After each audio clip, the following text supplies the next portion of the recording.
Welcome back to the Boxers Podcast. It's me, Andres, and Angel. And Angel, so what are you thinking about all this like news with Jake fighting Floyd, and just there's been a lot of stuff that's happened. Jake Paul's fighting Ben Askren. So just what are your thoughts on all of the current events? Because the audience kind of knows where I stand on all of this, but what's your stance? I mean, it's good attention-wise. It will definitely bring numbers. It will bring pay-per-view buys. Everybody wins. I think even boxing fans win. We all want to see Jake Paul get beat up. But at the same time, though, I also, I don't know if you know this, but Floyd has always been one for retiring and unretiring. I think this is going to be his fifth or sixth time now. And usually, every time he retires and comes back from retiring, he does a big major event. I think his last one, it was with a kickboxer who was a prospect or something. And I don't know if fighting the Paul brothers is the right, what's the word? Move? If it's the right, if it's the right callback. Out of all the amazing fighters in today's generation to bring back Floyd, it's going to be the Paul brothers. You know what I mean? That just feels weird to me, but oh well, brings money. If it makes dollars, it makes sense. Yeah, well, Floyd is all about, taking these kind of low-risk fights and just to get money out of them, because, Logan Paul versus Floyd's going to make him a ton of money, so he doesn't want to fight, I thought I read somewhere that he doesn't want to fight, the top prospects of boxing, because he doesn't actually want to have a fight that he could lose. That's Floyd for you. What do you think about Jake Paul versus Ben Askren?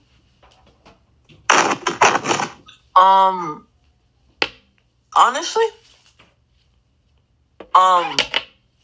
believe it or not, I was low-key a fan of Ben Askren, especially in Bellator. His wrestling's amazing. I mean, hell, his wrestling record is 100. I think it's 150 wins. 150 wins and 8 losses. Yeah, not his pro record, his amateur record. Yeah. And obviously, his pro record, he went to be champion in 2 divisions and 2 organizations. And yeah, I think Ben's hell of a fighter, but hell of a fighter doesn't exactly transfer over to hell of a good boxer. You know what I mean? Yeah, when I look at Ben's technique, I'm you kind of look as good as the average YouTuber. You know what I mean? It's going to be another, I feel like it's going to be a very easy win for Jake. Yeah, I agree. He doesn't have the average YouTuber. If we look at his striking alone and his boxing clips, I don't think no one if let's say you had no idea who Ben Askren was and you just looked at his boxing clips, you would have never guessed that man's really a martial arts champion. Yeah, you said in the Discord for YouTube Boxing, which I recommend everybody who's listening goes to, that if Jake is able to KO Ben in the first 2 rounds or something, he would have more power than KSI. Why do you say that? Okay. So I hope. Okay, so there's this man called Robbie Lawler. Hold on, I'm gonna search him up. Robbie Lawler. Yeah. Or Robbie Lawler. This man is a martial artist, but he's not just a martial artist. He's he's a knockout person. He's a knockout artist. Mm-hmm. And the man is I think I'm wrong, but I think he was a UFC champion. I think it was for a low weight class though. He was the former UFC welterweight champion, right? Yeah. Now, we all can admit KSI has power, Jake has power, we're not sure how much power yet. But a UFC champion knockout artist, you're going to have to assume that power outmiles KSI and Jake, right? Yeah, but Ben said that he's not naturally has power, and he kind of excels in the later rounds, which isn't very good for him. Bro, I'm eating these bomb-ass sausage things right now. But, yeah, Ben Askren does not have power, but Robbie Lawler does, right? He has UFC championship power. Yeah. Now, if you're telling me Robbie Lawler, a UFC champion, could not knock out Ben Askren when he ate 10 whole punches to the face, I highly doubt Jake Paul would get a good KO. Let me ask you something, because I have not seen like any of Ben's fights, but I've looked into like short clips or whatever. This Robbie guy, whenever Ben would get like hit with these, did he like try and like wrestle him to the ground or like try and take him down?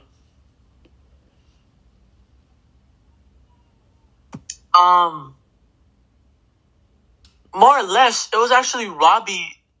It wasn't even a stand-up. It was Robbie who had Ben to the ground. Oh, so he was beating Ben on the ground and Ben was just taking it? Yeah, like his back, the back of the head was on the canvas. Yeah. It was just a ground and pound. He couldn't dodge or anything. He was just eating him. Bam, bam, bam, bam. And like everyone thought it was a TKO. We were looking at the ref like, why aren't you stopping this fight? Out of nowhere, Ben Askren pushes him off or wrestles him off.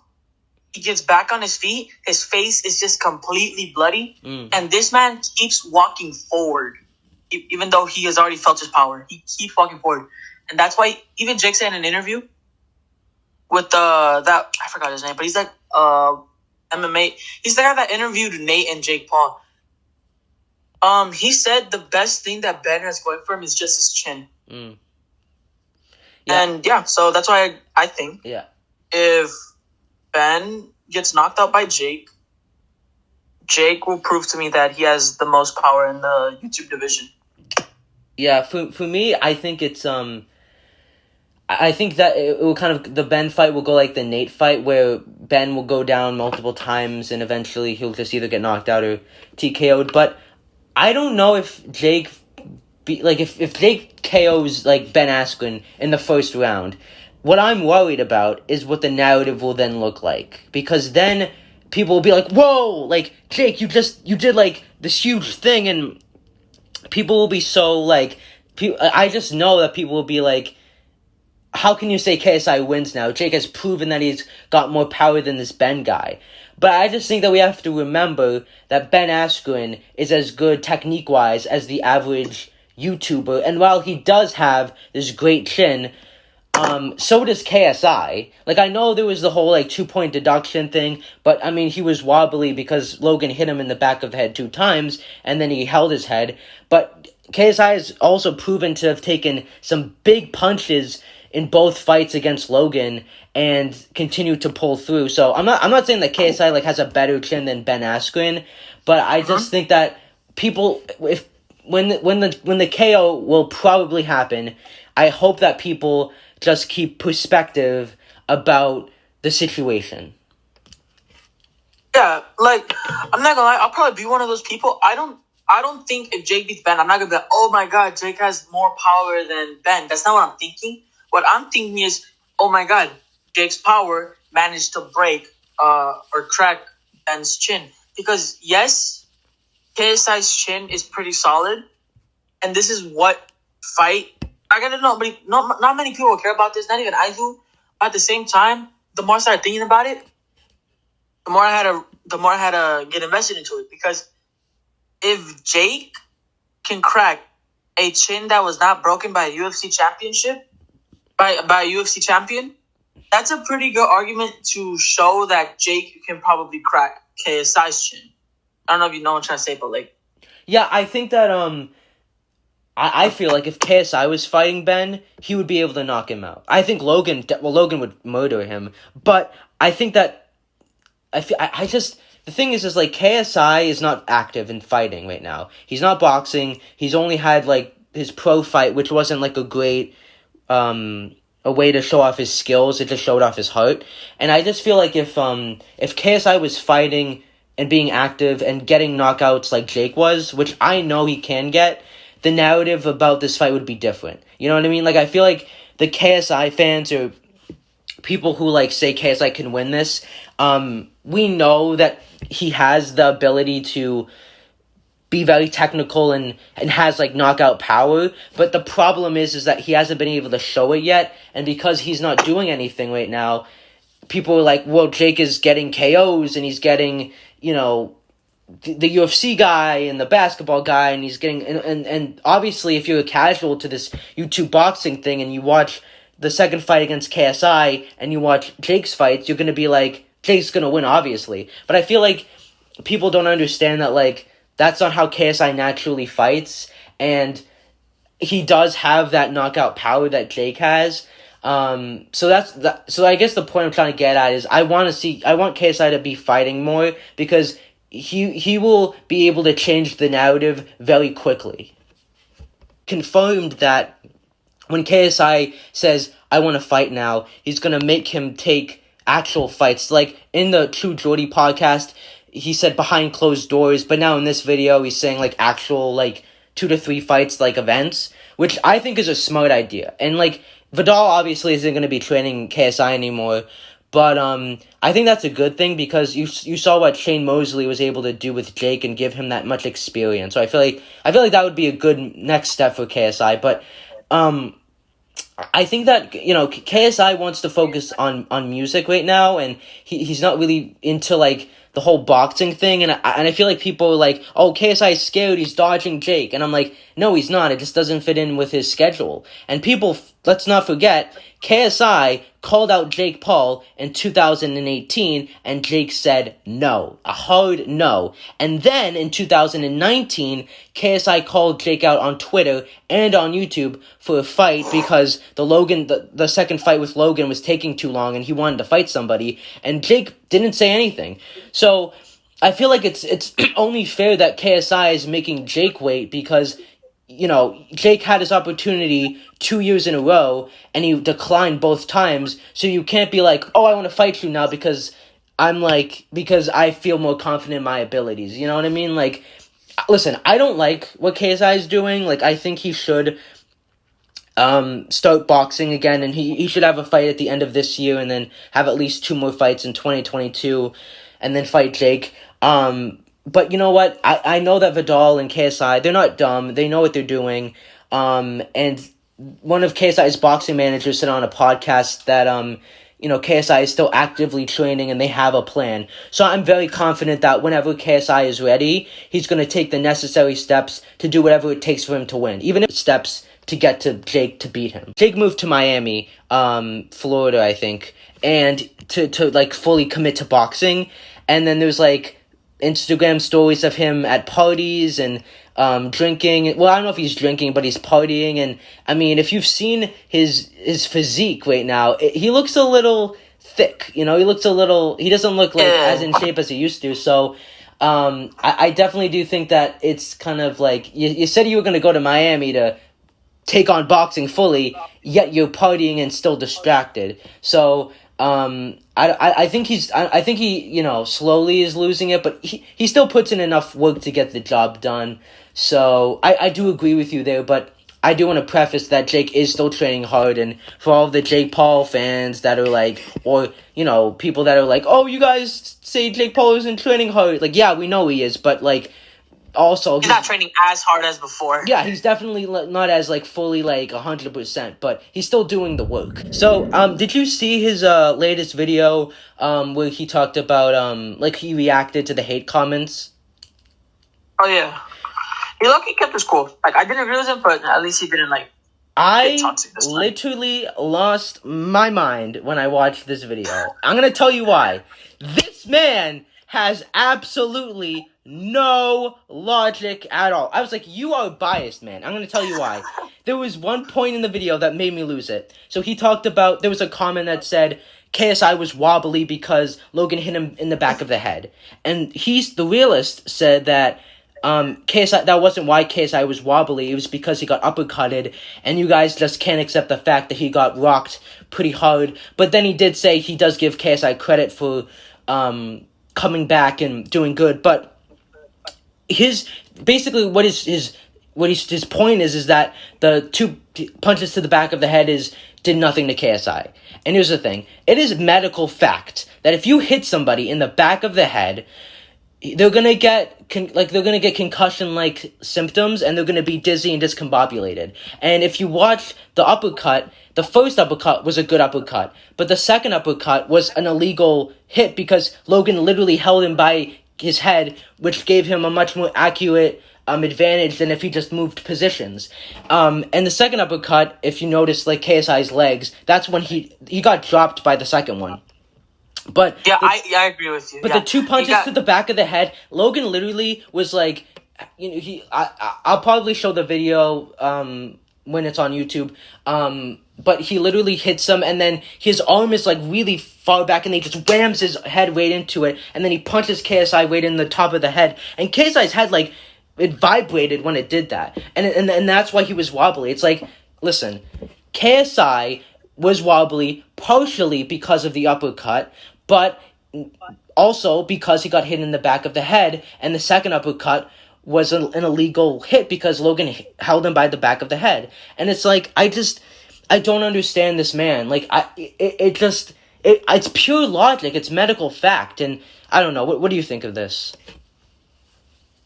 Honestly, I think the first uppercut, I know for a fact it hurt him. It right? rocked him. Yeah.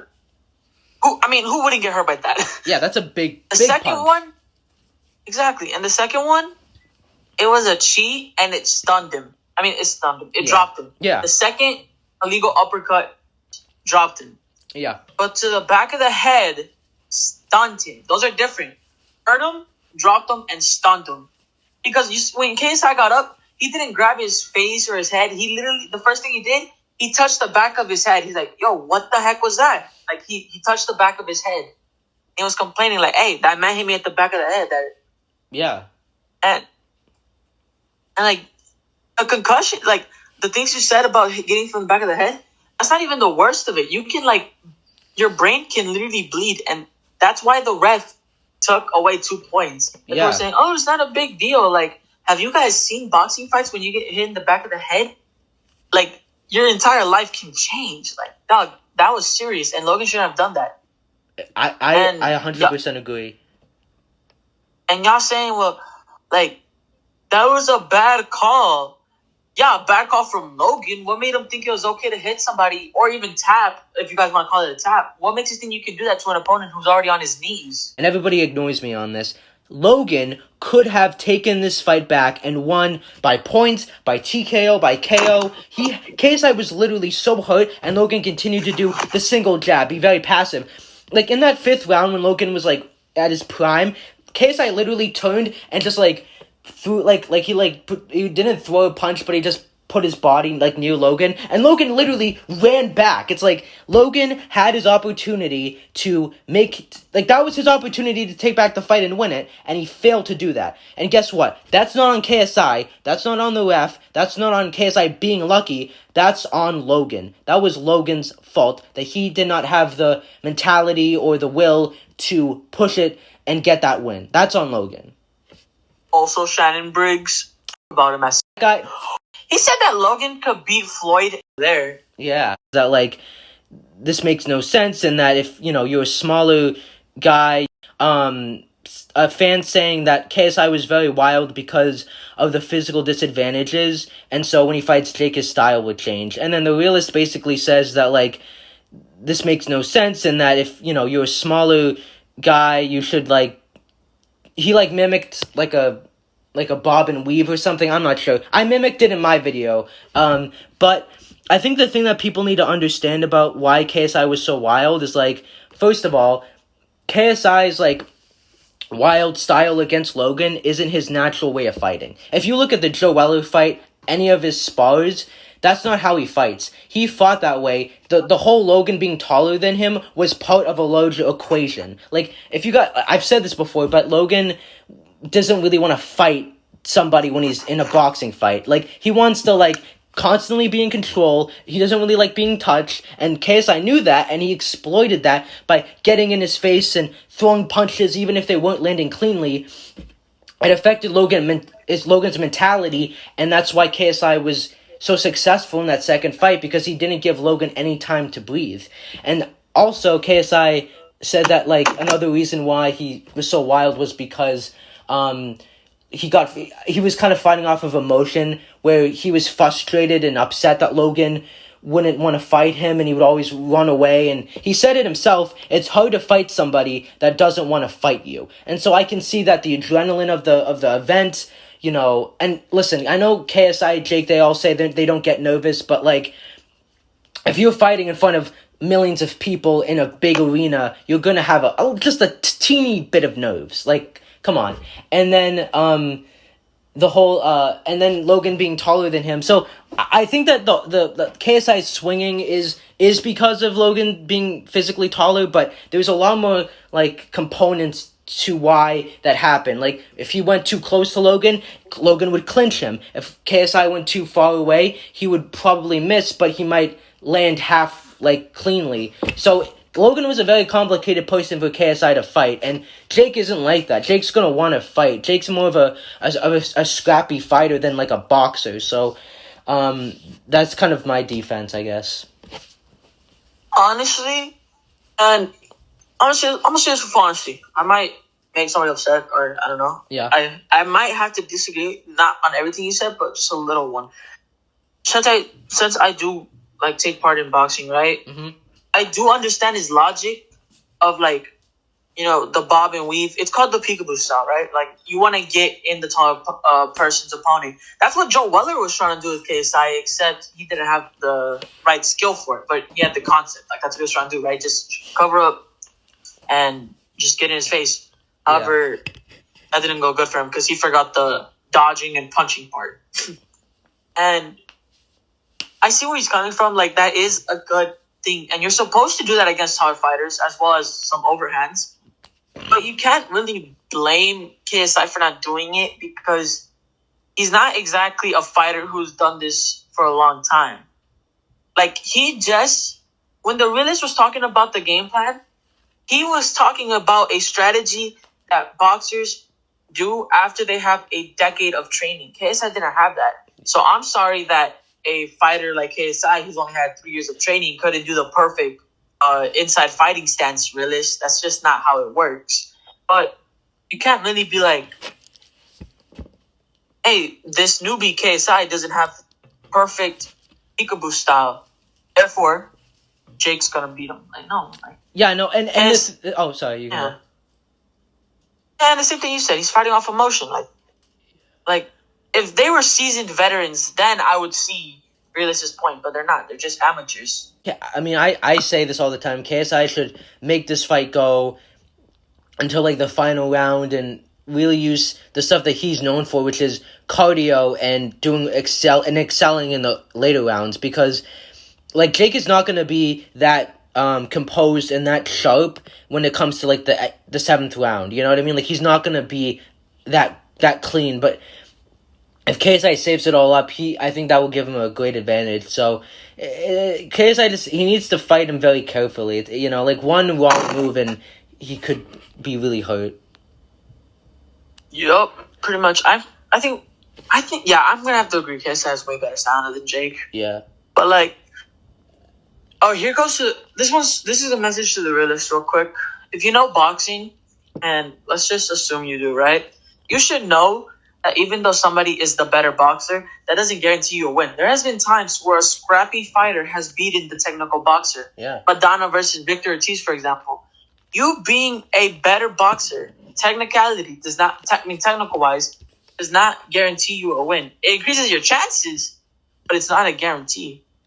I don't like where it's going. Like, I used to get so excited when there would be a fight, and now I roll my eyes and I'm like, can we just get this over with? Like, it was about YouTubers fighting YouTubers. It's in the name, YouTube boxing. It was actual beef. Like, Joe Weller, KSI had beef. Logan and KSI and Jake, their beef was sort of manufactured, but it slowly became, like, an actual thing.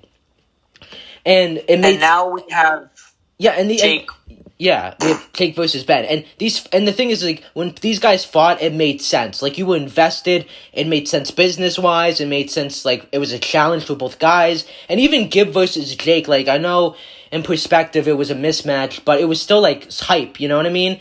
But then we're getting Jake versus Nate and Jake versus Ben, and it's just...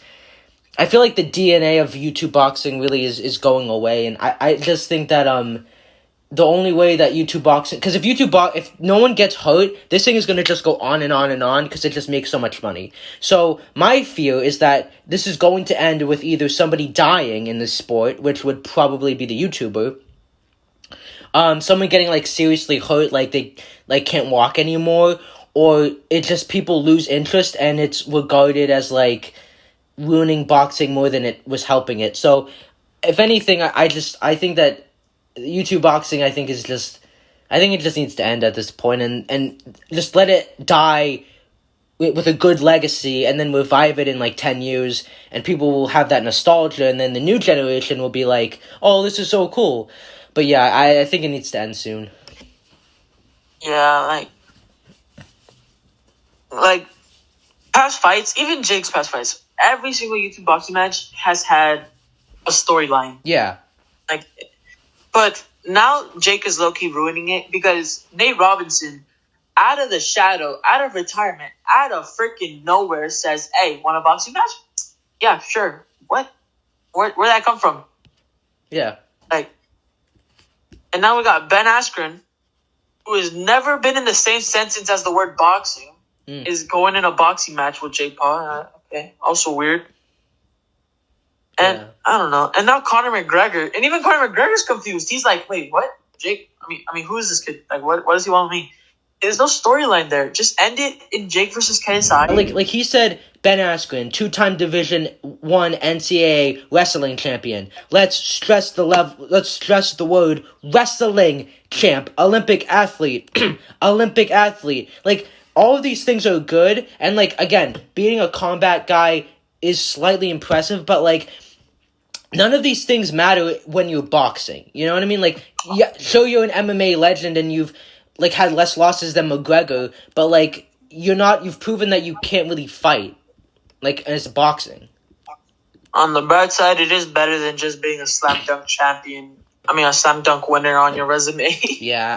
Nate's doing okay though when it comes to boxing, because like he said in an interview, like, me and Logan had no right to be headlining that event. Like, he's very like, he doesn't take himself seriously, and he's very humble in realizing how privileged he was to like partake in that event. Like, he actually respects the boxing people, Dana White, the UFC, whereas Jake is making them mad and being extremely disrespectful. And it's only gonna, and like, here's the thing, Jake's downfall is gonna be him taking on somebody that is levels above him, and he's gonna have all this ego from these easy fights, and he's gonna get knocked out. No one's gonna take him seriously, and his boxing career is gonna be over. That's exactly what's gonna happen.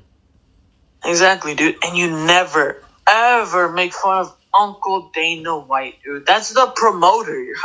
That's like insulting Eddie Hearn. You're not gonna insult Eddie Hearn if he's gonna give you the fights. Like, you should be begging to Dana, not insulting him. Yeah, it's like, just because he doesn't want Conor to fight you and you can't always get your way doesn't mean you have to like just start making fun of him. Like, you're supposed to build connections and like actually not be like always like seen as the bad guy. Honestly, Jake's is always like, I know people. You check in, I know people. I'm the principal. I mean, I'm the president of LA. I know people. Or if you know people, like, why is it so hard for you to make the fight happen without insulting? If you know people, right? Like, I know it's a gimmick. You want to insult the fighter. You want to insult the fighter's family. Fine, whatever. But insult the promoter, dude.